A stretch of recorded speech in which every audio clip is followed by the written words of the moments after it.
సాయంకాల సమయములో సంధ్యాదీపారాధనలో వచ్చును తల్లి మహాలక్ష్మి, వచ్చును తల్లి వరలక్ష్మి.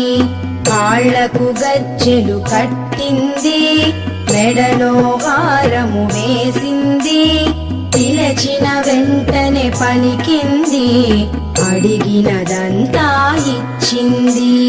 సాయంకాల సమయములో సంధ్యాదీపారాధనలో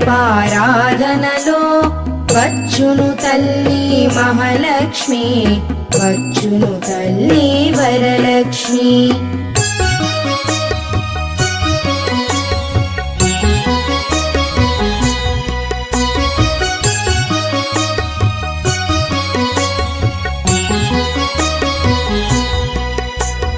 ధనముల